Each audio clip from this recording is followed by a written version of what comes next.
Good morning. So as we discussed in the last class, we will be doing mock paper of SBL. Going into practice platform. In the practice platform, log in with your ID and password. So logged in.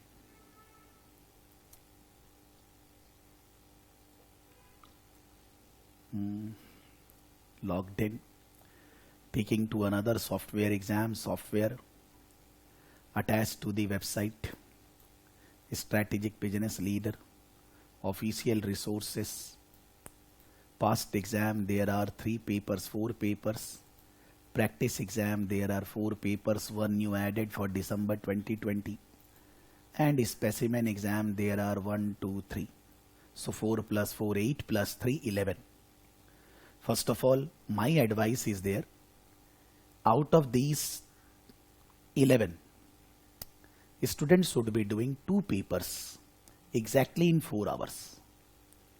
And the other papers they can go through as per the time availability. But students should be doing 2 papers assuming that they are in the exam hall. I always say that कि suppose मेरे को SBL exam देना है, मान लीजिए आप लोग student नहीं मैं हूं, मेरे को भी वही करना होगा जो मैं आपको बोल रहा हूं. That doesn't mean that I am a teacher और ए ट्यूटर, या मान लीजिए मेरे पास आपके पास ज्यादा नॉलेज है बिकॉज बहुत ज्यादा पढ़ाई की है, बिकॉज ऑफ एक्सपीरियंस. बट ऐसा नहीं है कि मैं एग्जाम देने जाऊंगा तो मेरे को वो नहीं करना है जो आपको मैं समझा रहा हूं. मेरे को भी 4 आवर्स में बैठकर एग्जैक्टली ऑन 1 स्ट्रेच एग्जाम देना होएगा, प्रैक्टिस मॉक करना होएगा कि 4 आवर्स में how I will plan my time, whatever the questions, whatever the write-up, how I will allocate my time, how I will be using the software, how I will be using the screen, क्या use कर, ये जब तक खुद exam नहीं देंगे कभी नहीं समझ में आएगा, चाहे मैं कितना ही बोल दूं, चाहे I go on saying this in every class, but still we will not be getting the feeling of this unless and until I am giving exam on the platform on my own. So if I would be the examinee, अगर मैं examinee होता मैं भी वही करता. मैं ऐसा नहीं बोल रहा कि हम लोग सारे 11 के 11 4 घंटे में बैठकर सॉल्व करेंगे, नहीं जरूरत. That's just according to me not required. But in the coming period से 10-12 दिन 15 दिन जो भी बाकी है, we have to solve with a target 2 papers exactly in 4 hours. जैसे हम लोग सीमा में कर रहे थे, मैं उनको 3 घंटे बोल रहा था और एक पेपर मैं आप लोग को दूंगा जिसका आंसर आप सॉल्यूशन 4 आवर्स में लिख कर दोगे. 3 हो गया. 3 अगर हम लोग एग्जाम वाइज प्रिपेयर करते हैं तो सब टाइम मैनेजमेंट सब कुछ हो जाएगा. यानी कि if we say that there are 12 days left, say approximately 12-13 दिन है, 2 वीक बाकी, अपने ऐसा बात कर लेते हैं कि एग्जाम में 2 वीक बाकी, आप 3 पेपर करने वाले हैं, ठीक है, gap of 4 days 4 days 4 days, may be 3 days, कि आप एक पेपर आज किए या कल किए, ठीक है. टारगेट की जब आपके पास पूरा का पूरा 4 आवर्स एकदम फ्री होगा, क्योंकि आप एग्जाम देंगे, वो एग्जाम एक्चुअल एग्जाम के दिन है, बट वो 4 आवर मतलब एग्जाम ही है.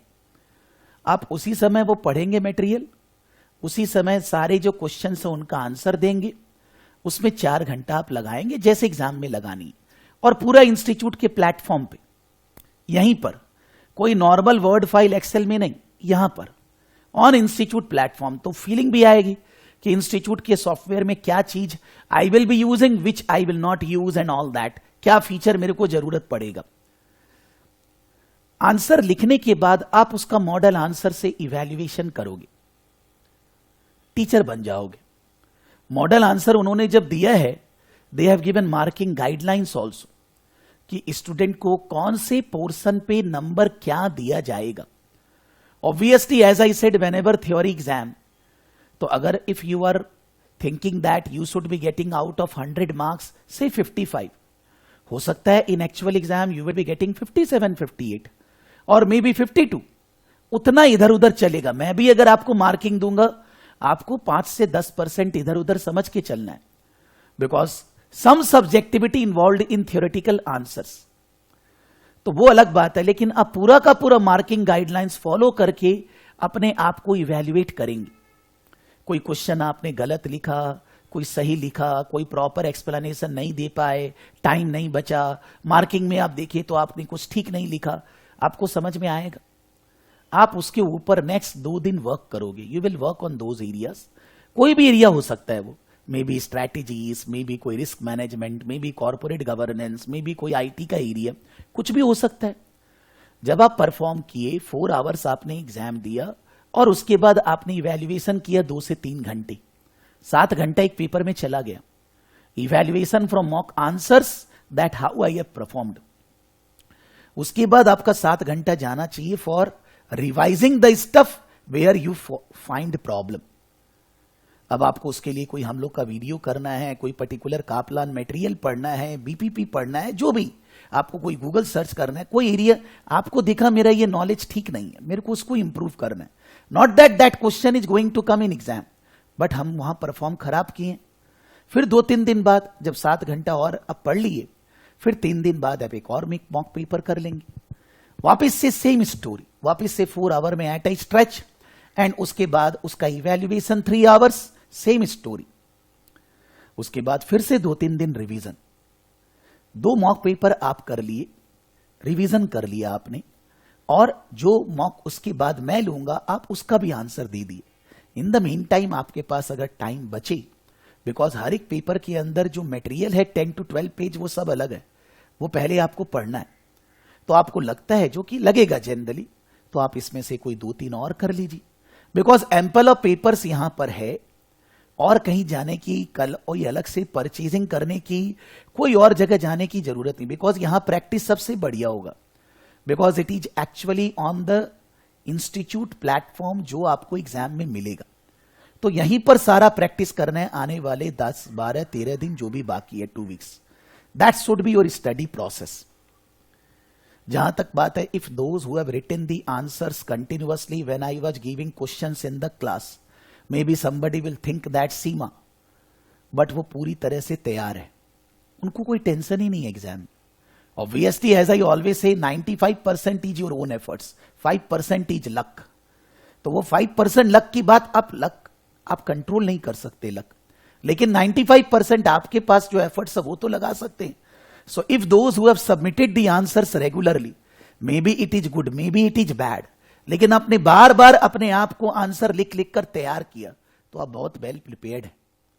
एग्जाम में पास होने की प्रोबेबिलिटी बहुत बहुत हाई है ऑलरेडी। ऑब्वियसली आज जिनका एग्जाम है, मान लीजिए Seema students are giving exam, tension तो है ना। मैं भी अगर एग्जाम दूंगा टेंशन होगा, क्या होगा, कैसा होएगा, प्रॉब्लम हो गया तो, नहीं लिख पाया तो, ये तो because whenever we are going for actual thing, that tension we can't remove, but if we prepared well, then inside I will be confident, I will be able to perform.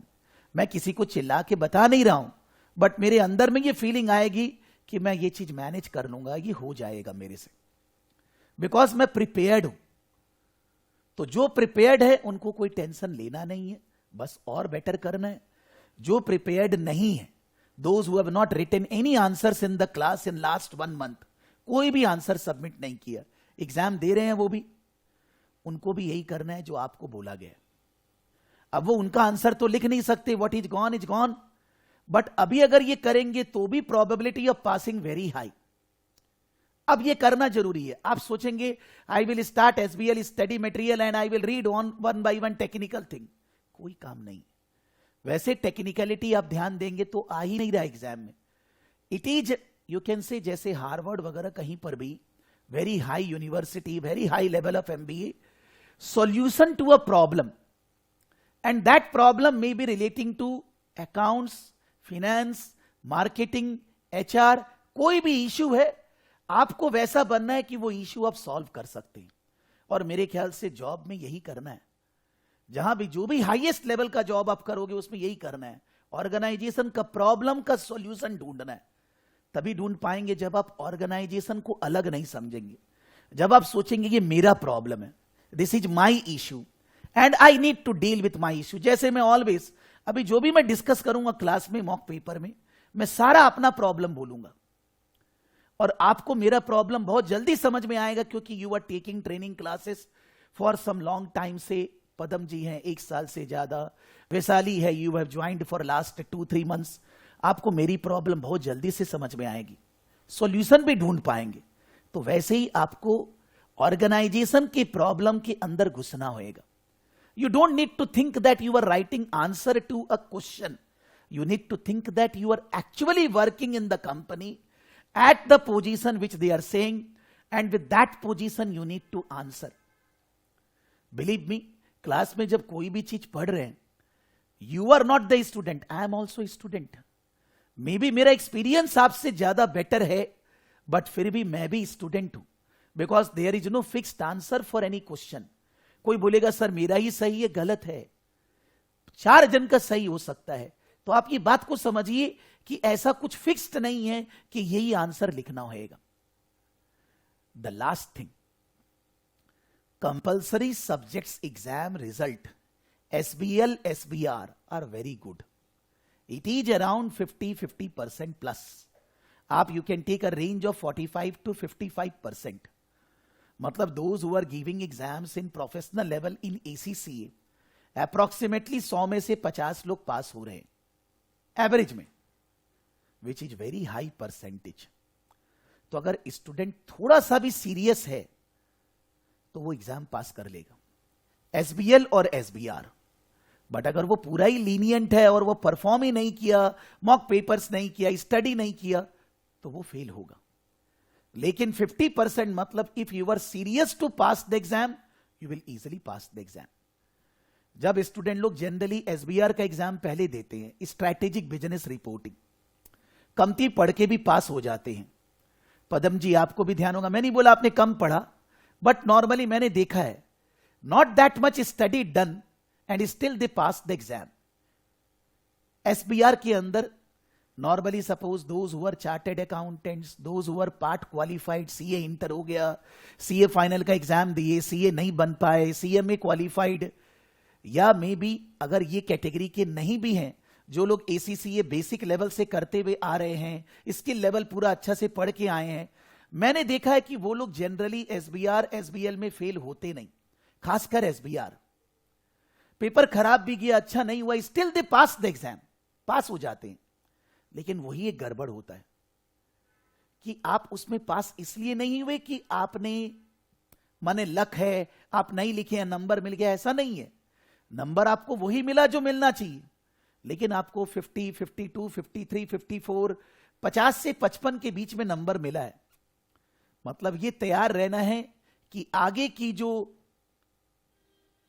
Path है ACCA के अंदर वो गड़बड़ आपके लिए, because आपको success तो मिल गया, लेकिन आप समझे नहीं कि जो एफर्ट्स आपको आगे पुट करना है वो नहीं पुट करे बगैर भी आप SBR का रिजल्ट निकाल लिए. तो स्टूडेंट समझता नहीं है, फिर वो AFM APM का एग्जाम देने जाता है, फेल.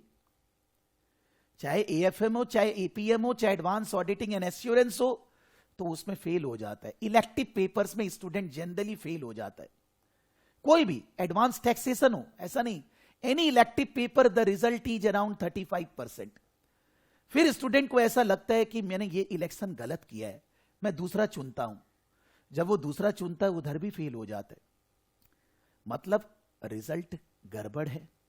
इलेक्टिव पेपर के अंदर आपका परफॉर्मेंस बहुत बहुत हाई चाहिए, बिकॉज आप चुन रहे हैं कि मैं इसमें एक्सपर्ट हूं, तो you need to show the expertise in the exam. तो इन दैट केस वो जिस तरह से SBR को पढ़ के पास हुए, वैसे वो इलेक्टिव पेपर पास नहीं हो पाते. उतना लेवल का स्टडी करके, उतना लेवल का नॉलेज लेकर, उतना लेवल का तैयारी करके we can't pass ACCA elective papers. That is my experience of last 7 to 8 years. 2015-16 से ACCA पढ़ा रहे हैं. पहले इलेक्टिव पेपर के अंदर एक ज्यादा होता था, अभी एक कम हो गया. अभी मतलब नॉट ये टुडे, 2-3 साल हो चुके हैं, तो उसमें एक पेपर कम हो गया. लेकिन इलेक्टिव पेपर के अंदर हरदम से ही ये प्रॉब्लम रहा है. तो इलेक्टिव पेपर के अंदर स्टूडेंट का प्रॉब्लम होता है बिकॉज वो उतना फोकस नहीं दिया. So the problem in passing elective papers not this, but the way we are putting efforts for SBR, that efforts is not equal to pass the elective paper exams. Elective paper के अंदर, SBR के अंदर मान लीजिए theory है भी, तो accounts है, normally CA, part qualified CA, CMA, जो लोग एसीसीए शुरू से पढ़ते उनका अकाउंट्स का बेस बहुत अच्छा है, तो मोटा मोटी कोई थ्योरी भी होता है अच्छे से लिख देते हैं। लेकिन एएफएम है, एपीएम है, एडवांस ऑडिटिंग एंड एश्योरेंस है और एडवांस टैक्सेशन है, आपका लेवल एडवांस का होना चाहिए। मॉक पेपर प्रैक्टिस करना, हर चीजों को बहुत टेक्निकली अच्छे से पढ़ना, बिकॉज यहां टेक्निकल का जरूरत नहीं है एसबीएल में, बट वहां टेक्निकल नॉलेज सुपर पावर होना चाहिए। स्पीड लाना, जल्दी से सॉल्व करना, थ्योरी प्रैक्टिस करना लिख के, बिकॉज 70% थ्योरी है, 30% ही न्यूमेरिकल्स है, लेकिन थ्योरी आपके अंडरस्टैंडिंग के ऊपर डिपेंडेंट है। तो वो सब पेपर्स को पास करने के लिए बहुत ज्यादा मेहनत करना पड़ता है, जो normally since all are working professionals don't able to give that much time, कभी कोई प्रॉब्लम भी आ जाती है और एग्जाम के टाइम पे प्रिपरेशन खराब है, तो थोड़ा सा भी इधर उधर प्रिपरेशन है, इलेक्टिव पेपर गया, बट एसबीएल नहीं गया। थोड़ा सा भी इधर उधर प्रिपरेशन है, लास्ट में मॉक पेपर्स कर लिए, 4 घंटा में बैठकर अपने आप को तैयार कर लिए, तो भी पास हो जाएगा एसबीएल। आप ये मत सोचिए कि एसबीएल एसबीआर इजी है। You need to understand in ACCA और any international course you are focusing one subject at a time. In India also if CA CWA will be like this कि एक subject एक बार में पढ़ो, exam दो, 50% result होगा। Result गड़बड़ होने का कारण सिस्टम वहां गड़बड़ है, नॉट दैट कि सब्जेक्ट कोई वैसा डिफिकल्ट है। यहां पर भी अपने बहुत जोर से Padam ji, you can feel APM AFM या कोई भी सब्जेक्ट है कितना डिटेल में अपने पढ़ते हैं, यू अंडरस्टैंड। तो सिलेबस कोई कम नहीं है, लेकिन एक सब्जेक्ट एक बार में फोकस करने से working professional anybody can manage, वो मैनेज हो जाता है। सीए भी मैनेज हो पाता, लेकिन एक साथ ग्रुप वाइज स्ट्रक्चर होने से नहीं मैनेज हो सकता। एसीसीए भी बोले चारों सब्जेक्ट एक साथ एग्जाम देना है, एसबीएल एसबीआर एएफएम एपीएम या व्हाटएवर, भर्ती करके लोग फेल होंगे। ग्रुप वाइज एग्रीगेट लाना है, सारे फेल हो जाएंगे सर, रिजल्ट 5% के नीचे आ जाएगा, सेम स्टोरी बनेगी। So don't think that the syllabus और anything is easy, but elective paper we need to study with that devotion, then only we can pass elective paper in one go. तो SBL में पास होने के बाद ये dance नहीं करना है जिसके दूसरे पेपर बाकी है, अरे यार ठीक है ये तो, बिकॉज एसबीएल भी वैसा ही है, आप मोटा मोटी तैयारी करके जाएंगे, प्रिपेयर्ड है, आप पास हो जाएंगे, 50+ आ जाएगा। अगर आप बदमाशी करेंगे तो नहीं आएगा। लेकिन AFM APM, advance auditing, advance taxation, पूरा जुनून के साथ जाना पड़ेगा, उस एक सब्जेक्ट में एकदम एक्सपर्टीज डेवलप करना पड़ेगा, तभी आप वो सब्जेक्ट पास कर सकते हैं, नहीं तो नहीं कर सकते। दिस इज बेसिक नॉलेज कि what we need to do for SBL और any other subjects, because Vaishali you are SBL first subject for you, it's good, you are very good, you are going to pass the exam, there is no problem, but आगे जब पढ़ेंगे तो अलग अलग subject का approach अलग अलग है। I am not questioning your attitude और I am not questioning your calibre और कैपेसिटी, लेकिन जब आप इलेक्टिव पेपर पढ़ेंगे इससे ज्यादा जुनून के साथ पढ़ना पड़ेगा, चीजों को बहुत टेक्निकली अच्छे से समझना पड़ेगा, थ्योरी को लिखकर प्रैक्टिस करना पड़ेगा, तभी हम लोग इलेक्टिव पेपर पास कर पाएंगे। ठीक है, अभी टेंशन नहीं है, अभी ये सब्जेक्ट आप जरूर पास कर लेंगे। 95% मेरे तरफ से हाँ है। पदम जी आप भी, मैं भी कहीं कहीं पर आंसर थोड़ा गड़बड़ लिखे, लेकिन इतना लिखकर प्रैक्टिस करके अब आप वहां पहुंच चुके हैं कि आप पास हो जाएंगे एग्जाम। 95% पास होने का प्रोबेबिलिटी है आप दोनों का, 5% भगवान जी रक्षा करे। हम लोग इसीलिए भगवान अल्लाह को मानते हैं कि भाई my brain and all that operate in the exam hall properly, okay. और अदर्स जो लोग क्लास में नहीं है, नहीं करते, क्या करूं, we have around 43 students for ACCA, may be 7 to 8 are giving exams, दूसरे को कभी एग्जाम देना नहीं है, नहीं करेंगे क्लास तो क्या किया जाए, नो प्रॉब्लम, आगे बढ़ते हैं।